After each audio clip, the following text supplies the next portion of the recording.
International relations का मतलब केवल जो करंट में हैपनिंग्स चल रही हैं, जो इवेंट्स हैं, उनकी समझ होना नहीं है। इसकी पूरी समझ के लिए हमें बैकग्राउंड की अंडरस्टैंडिंग होना आवश्यक है। तभी हम समझ सकते हैं कि अच्छा, ये ब्रॉड फ्रेमवर्क है, इसके अंतर्गत ये करंट डायनेमिक्स एक्चुअली शिफ्ट हो रहे हैं। तो जैसे हम India, Russia and US and Pakistan इस ग्रुपिंग की बात कर रहे हैं, तो क्या वाकई ऐसी ग्रुपिंग बन रही है? क्या एक्चुअली ये बिल्कुल सेपरेट, यू कैन से सेपरेट नहीं, सेपरेट तो नहीं है, लेकिन हाँ, हमें ये देखना है कि कौन से ऐसे फैक्टर्स हैं जिसकी वजह से US and Pakistan are coming together, which actually clearly shows that something is shifting. US can not walk away from Pakistan, एक रिसेंट रिपोर्ट कह रही थी, और रिसेंटली हमने देखा जनरल बाजवा यूएस में थे। देखिए, तालिबान वाले मुद्दे को लेकर यूएस जो है पाकिस्तान से एक तरीके से बैकफुट पर था। जिस तरीके से मिलिट्री असिस्टेंस उसको मिलती थी, मिलिट्री असिस्टेंस को रोका हुआ था। लेकिन ये जो मीटिंग हुई है, इस मीटिंग के बाद कुछ फैसले हुए, जैसे कि F-16 की सर्विसिंग को लेकर, और जो मिलिट्री असिस्टेंस है उसको रिवाइव करा जा रहा है। तो ऐसे में फिर ये सवाल उठता है कि अगर ये क्लोजनेस हो रही है, तो क्या यूएस किस तरीके से फिर इंडिया के साथ रिलेशनशिप को मैनेज करेगा? किस वजह से ऐसा हो रहा है? India Russia always together. तो इसमें एक रीजन कहा जा रहा है कि यूक्रेन वॉर को लेकर India is clearly standing with Russia. कैसे? एक तो यूएनएससी में एब्सटेनेशन को लेकर, यानी कि जो यूएनएससी में प्रपोजल आता है जो कि यूक्रेन को लेकर यूएसए लेकर आता है, तो हम उस पर यूएसए के साथ नहीं खड़े हुए हैं।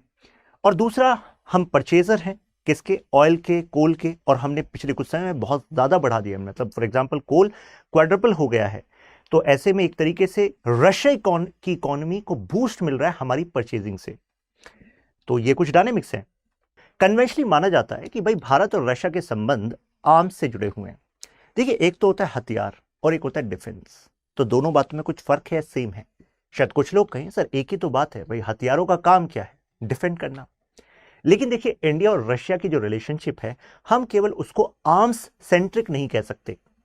द रीजन इज, देखिए, जो ब्रॉड फ्रेमवर्क मैं बता रहा था उसको समझिए। कारण एक तो होता परचेजर और ये सेलर वाला रिलेशन, कि भाई हाँ, आप खरीद रहे हैं, कोई बेच रहा है। फॉर एग्जाम्पल, हम किसी से, स्वीडन की कंपनी साप से हम कुछ खरीद रहे हैं, ठीक है, इजराइल की किसी कंपनी से खरीद रहे हैं। लेकिन अगर हम बहुत बड़ी मात्रा में हथियार खरीद भी लें, तो क्या आपको लगता है कि उसके साथ जो हमारी रिलेशनशिप है, हम वो इक्वल मानेंगे विद रिस्पेक्ट टू रशिया? ऐसा नहीं है, क्योंकि रशिया के साथ केवल हम हथियार खरीद नहीं रहे, रशिया के साथ हम ज्वाइंट डेवलपमेंट भी करते हैं, ज्वाइंट प्रोडक्शन भी करते हैं, ज्वाइंट मार्केटिंग भी करते हैं। और रशिया के साथ जो हमारी फ्रेंडशिप ट्रीटी थी, उसकी वजह से अगर कोई देश हमारे खिलाफ एग्रेशन कर रहा था, for example 1971, Russia was standing with us. तो आपको नहीं लगता डिफेंस, जब रक्षा क्षेत्र की बात करते हैं, तो उसमें कई सारे आयाम आ जाते हैं। आर्म्स तो उसका केवल एक पहलू है। तो हाँ, हम ये कहते हैं कि हाँ, जो सेंट्रल पीस रहा है वो आर्म्स एंड डिफेंस रहा है, राइट? लेकिन अब वेस्टर्न स्कॉलर्स कह रहे हैं कि एक्चुअली रशिया के खिलाफ हम इसलिए नहीं जा रहे क्योंकि ओवर डिपेंडेंस है इंडिया की रशिया पर विद रिस्पेक्ट टू डिफेंस। लेकिन क्या यह कहना पूरी तरह सही होगा? देखिए, जितनी रशिया को हमारी जरूरत है, भाई ऐसा नहीं है कि हमें ही हथियार खरीदने हैं। मानते हैं कि हम मेजर मेजर इंपोर्टर, ठीक है, मेजर हम उनसे हथियार खरीद रहे हैं, लेकिन रशिया की इकोनॉमी को भी तो हमारी परचेज की जरूरत है। तो यह कहना कि हम इस डर से नहीं खरीद रहे कि हमारा क्या होगा when it comes to arms, ऐसा नहीं है। क्योंकि ऐसे जो फैसले होते हैं वो किसी एक पहलू पर नहीं होते, वो कई सारे पहलुओं पर होते हैं। तभी मैं कह रहा हूं आईआर में कई सारी चीजें कनेक्टेड होती हैं, ब्रॉड अंडरस्टैंडिंग होनी चाहिए। फॉर एग्जाम्पल, जब हम किसी देश के साथ संबंध बनाते हैं, तो संबंध का एक्चुअली जो इंपैक्ट होता है ना, उस देश की अर्थव्यवस्था पर, उस देश के फ्यूचर के डिप्लोमेटिक स्टेटस पर भी होता है। यानी कि आज अगर मोदी जी या मिस्टर एस जयशंकर आज जो फैसला ले रहे हैं with respect to our foreign policy, आपको क्या लगता है वो आने वाले 5 सालों के लिए? नहीं, वो आने वाले 50-100 सालों के लिए। अब आप कहेंगे ऐसा कैसे? क्योंकि देखिए, रशिया ही वो देश है जिसके पास मैक्सिमम एक्चुअली बाउंड्री लाइन और स्टेक्स हैं when it comes to Arctic, right? तो जो 50 साल आगे हम अगर सोचें, तो आर्कटिक में गैस भी है, ऑयल भी है, ट्रेड रूट्स भी हैं। तो ऐसे में वहां पर इंडिया की प्रेजेंस को सपोर्ट करने के लिए कौन तैयार है? रशिया तैयार है। Even Russia and China are close partner. China चाहता है अपने आप को आर्कटिक का एक इंपॉर्टेंट नेशन स्टैब्लिश करना, वो तो खरीदने के लिए भी तैयार है कोई अगर उसको एरिया मिल जाए जिसको यूएस जिसको खिलाफ है। तो despite US and China closeness हम एक चीज ऑब्जर्व कर despite Russia and China closeness हम एक चीज ऑब्जर्व करते हैं कि Putin is not very open when it comes to actually taking China forward in Arctic, क्योंकि उसको पता है कि इम्बैलेंस है when it comes to you can say power between Russia and China, right. लेकिन इंडिया को लेकर वो काफी प्रो हैं, जैसे कि हमने व्लादिवोस्टॉक चेन्नई वाली विजिट में हमने इस पर भी बात की थी। इसी वजह से वो कह रहे हैं कि India should invest hugely in far east and they are also open to actually engage India in Arctic Ocean. तो इस लहजे से भी हम सोचें कि हाँ, कि मल्टीपल रीजंस हैं जिसकी वजह से हम रशिया को क्रिटिसाइज नहीं कर रहे। प्लस हमारा जो व्यू है इस पूरे मुद्दे पर यह भी है कि भाई it was not like Russia wanted to take over Ukraine and there was no reason of insecurity. कहने का मतलब है पुतिन का सीधा सीधा रीजन ये था कि भाई ईस्टर्न फ्रंट पर हमारे इकोनॉमिक सेंटर्स हैं, यानी कि अगर ये रशिया का मैप है तो इस वाली साइड हमारे इकोनॉमिक सेंटर्स हैं, राइट। मॉस्को भी ईस्टर्न साइड है, तो ईस्टर्न साइड पर अगर नेटो आगे बढ़ती है तो वो इनसिक्योरिटी है किसके लिए? पुतिन के लिए। तो इस वजह से पुतिन उस वजह से, यानी कि वो उसको अपने नेशनल सिक्योरिटी का मुद्दा मान रहे हैं, वो एक तरीके से इसको प्रीएम्प्टिव स्ट्राइक मान रहे हैं कि भाई आने वाला समस्या आया पर देश पर, उससे पहले उस पर अटैक कर दो। क्योंकि देखिए जो मिलिट्री डॉक्ट्रिन्स होती हैं उसमें 3 तरीके होते हैं, ध्यान से सुनिएगा। 3 वेज। क्या है 3 वेज?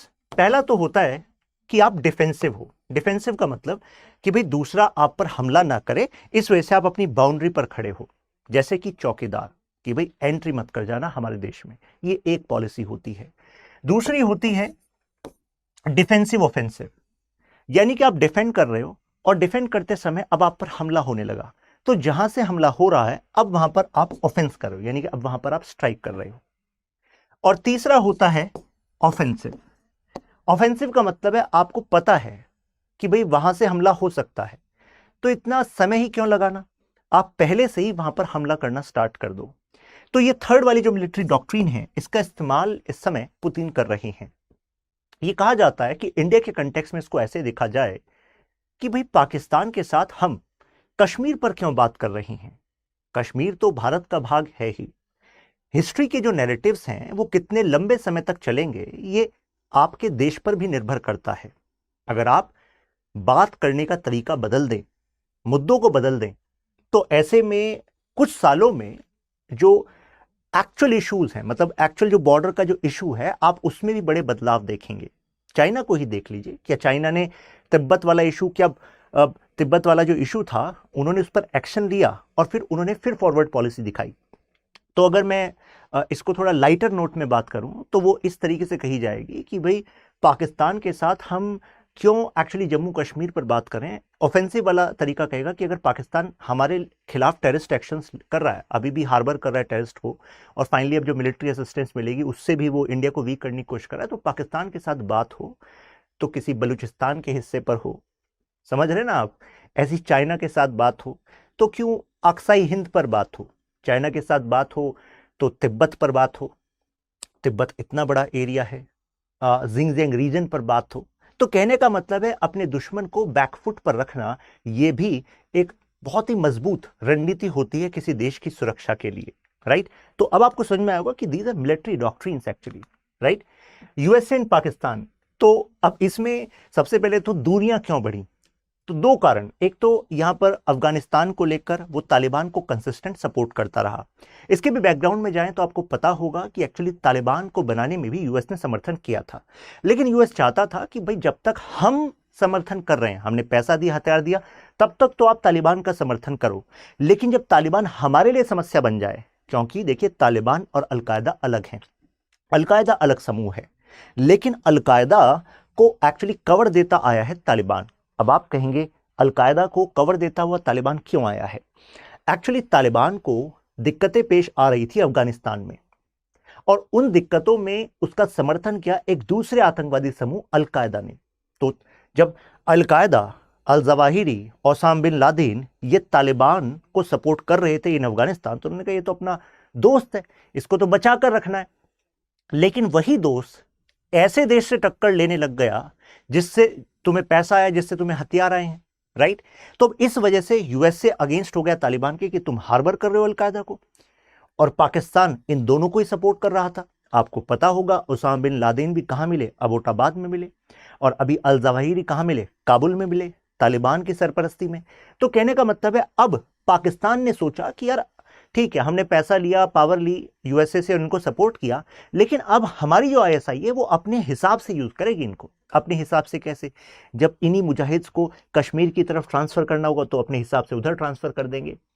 अफगानिस्तान की जो लोकतांत्रिक सरकार है अगर भारत के सपोर्ट में होगी, क्योंकि करजई की जो सरकार थी वो भारत के सपोर्ट में थी, तो ऐसे में इन तालिबान का इस्तेमाल अगर हम वहां पर करेंगे अफगानिस्तान में, तो भारत को बैकफुट पर ले आएंगे।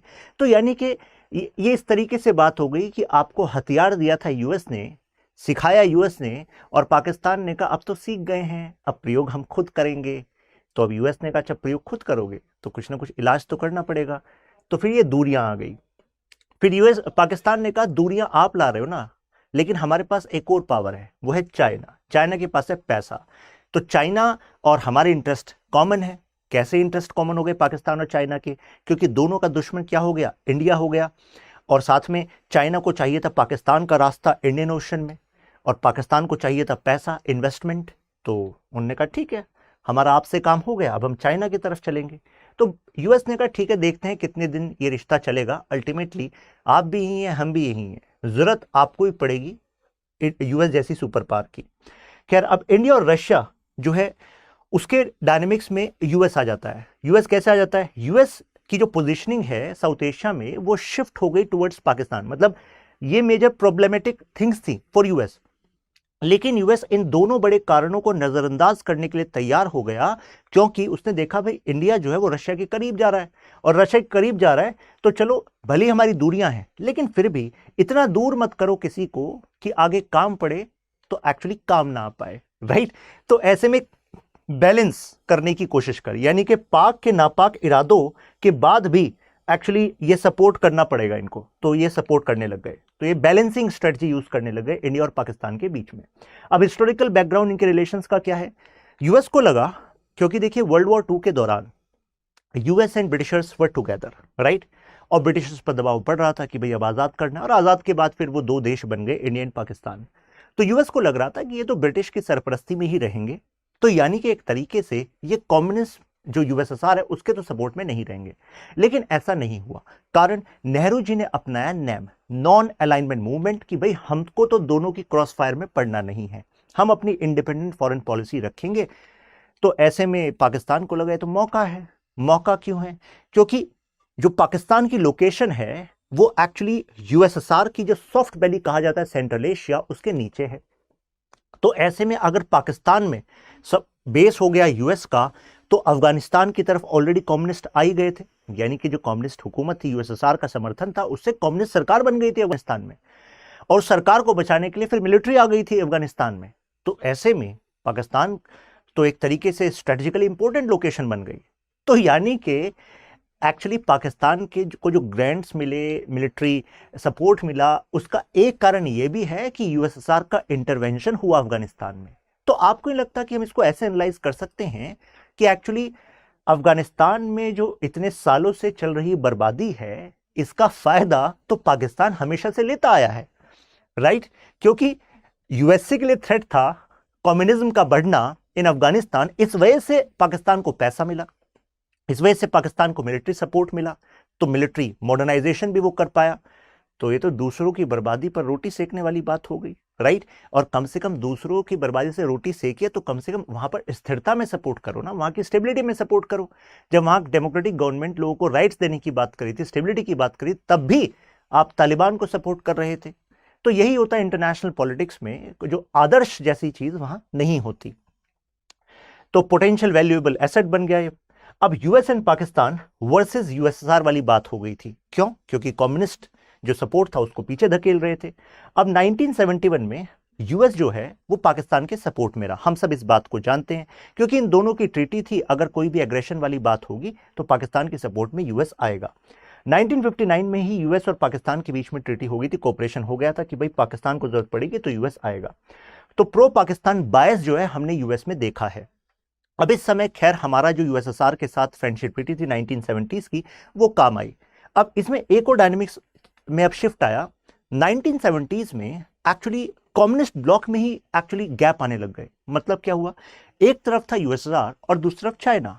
दुनिया ये मानकर बैठी थी कि भाई क्योंकि यूएसएसआर ने सपोर्ट करा था माओ जेडोंग को, उसके बाद माओ जेडोंग ने अपनी सत्ता यहां पर स्थापित करी थी चाइना में, तो माना गया था कि हाँ ये दोनों तो एक ब्लॉक की तरह ही खड़े रहेंगे।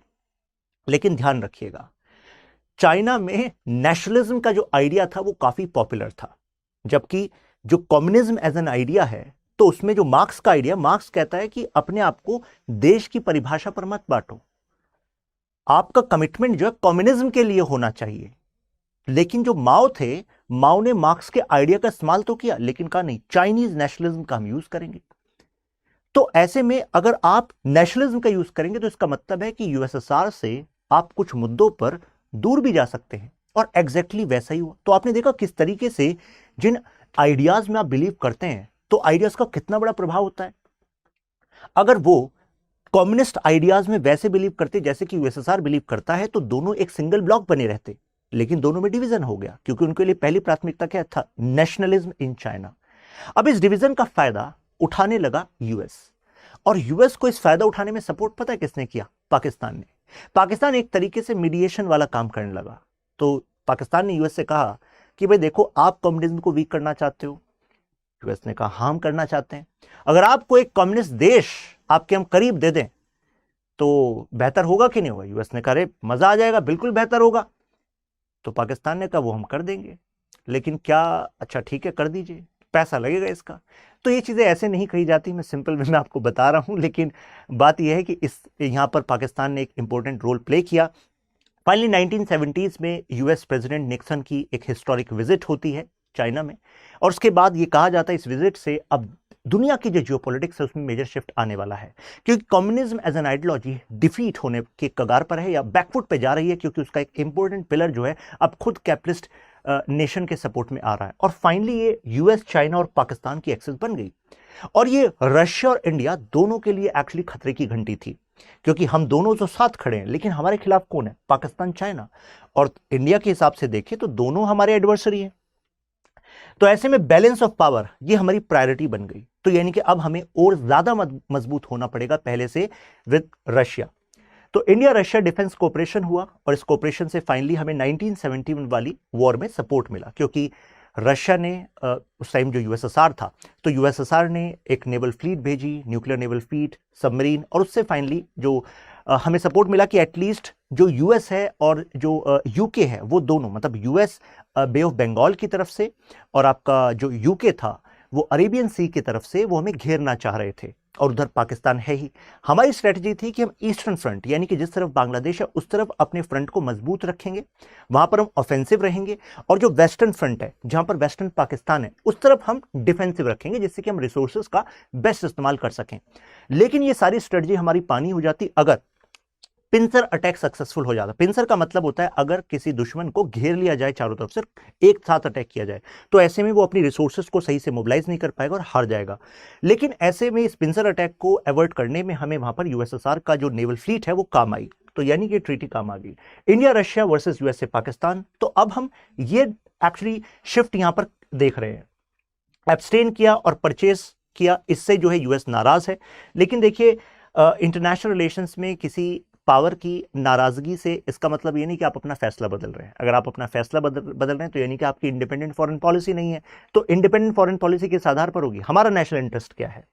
ऑयल एंड कोल, हमें पता है कि भाई इस समय रशिया अगर हमें सस्ते में दे सकता है और हमारे देश के एनर्जी रिजर्व्स के लिए जरूरी है तो हम बिल्कुल लेंगे, है कि नहीं। और वैसे हम शांति के साथ हैं, हम ये थोड़ा ना कह रहे हैं कि यूक्रेन में जो हो रहा है वो ठीक है, क्योंकि हम शांति के साथ हैं। हम तो कह रहे हैं कि इसका बीच का रास्ता निकालना चाहिए। पीएम मोदी ने कहा कि this is not the time for war, right. अब emergence of India Russia China trio, अब ये एक नई पॉसिबिलिटी है। एक्चुअली कुछ समय पहले जो रशियन फॉरेन मिनिस्टर सर्गी लैवरोव जब इंडिया आए तो उन्होंने कहा कि इस समय चाइना, इंडिया और रशिया को एक साथ होना चाहिए।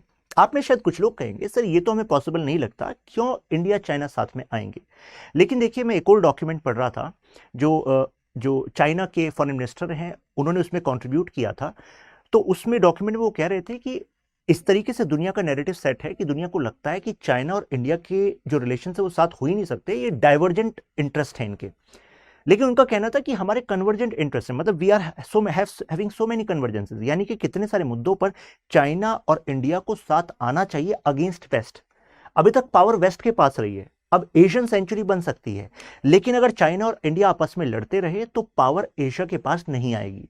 लेकिन इस पर इंडिया का ओपिनियन ये है कि अगर आप इतने ज्यादा कंसर्न है एशियन सेंचुरी के लिए और आप कह रहे हैं कि कन्वर्जेंस है, तो फिर गालवान में क्या हो रहा है, अरुणाचल प्रदेश वाले मुद्दे पर क्या हो रहा है? तो आप लगातार आप सलामी स्लाइसिंग टेक्निक का इस्तेमाल करते हैं, आप डिस्प्यूट को एस्केलेट करते हैं और फिर डिस्प्यूटेड हमारी ही लैंड में से कहते हैं कि एक हिस्सा आप ले लीजिए, एक हिस्सा हम ले लेते हैं। ये क्या तरीका है? तो यानी कि आप यहां पर ब्लेंडिंग टेक्निक का इस्तेमाल करते हैं। ब्लेंडिंग टेक्निक का मतलब होता है कि आप 10 अच्छी अच्छी बातें कर दो, ठीक है, और उस 10 के बीच में 2 जो है खराब बातें कर दो। खराब यानी कि दूसरों के इंटरेस्ट को छीनने वाली बात हो। तो एक्चुअली नैरेटिव ये बनता है कि यार 10 बातें अच्छी कर रहा है तो यार 2 बातें जो है वो साइडलाइन हो जाएंगी। लेकिन इंडिया कह रहा है नहीं नहीं, 2 बातें साइडलाइन नहीं होंगी, अब वो समय गया है। Now we are proactive, we are bluntly saying if it is wrong it is wrong, right? क्योंकि अगर आप उस पर क्लियरली नहीं बोलते it shows your weakness, right? और वीक की कोई जगह होती नहीं है वर्ल्ड पॉलिटिक्स में। Current scenario USA Pakistan relations, तो अभी मैंने बताया जनरल बाजवा वहां पर गए और उसके बाद उन्होंने जो स्टेटमेंट दी उससे भी काफी कुछ पता लगता है। अभी तक हम देख रहे थे कि Pakistan was not very much vocal against Putin. कारण क्या है? क्योंकि पाकिस्तान चाहता था कि रशिया का सपोर्ट भी पाकिस्तान को मिले, मतलब पाकिस्तान खुद अपना एक बैलेंसिंग गेम खेल रहा था। लेकिन अभी एक स्टेटमेंट में उन्होंने एक फ्रेज यूज किया, तो उन्होंने कहा कि this action in Ukraine bye Russia is not acceptable. Pakistan ये बात कर रहा है। तो ऐसे में एक बात पता लगी कि अब वो न्यूट्रल तो नहीं है, और न्यूट्रल नहीं है तो यानी कि यूएसए की वजह से ऐसा हो रहा है। तो यानी कि वो देख रहा है कि यूएसए से मुझे ज्यादा सपोर्ट मिल सकता है। तो क्या ऐसा कुछ सपोर्ट मिला है? जी हाँ, मिला है। मिलिट्री जो असिस्टेंस है उसको अब रिवाइव कर दिया गया है। F-16 सर्विसेज स्पेयर पार्ट्स उसको रिवाइव कर दिया गया है। तो पाकिस्तान को जो मिलिट्री एड है वो दोबारा मिल रही है।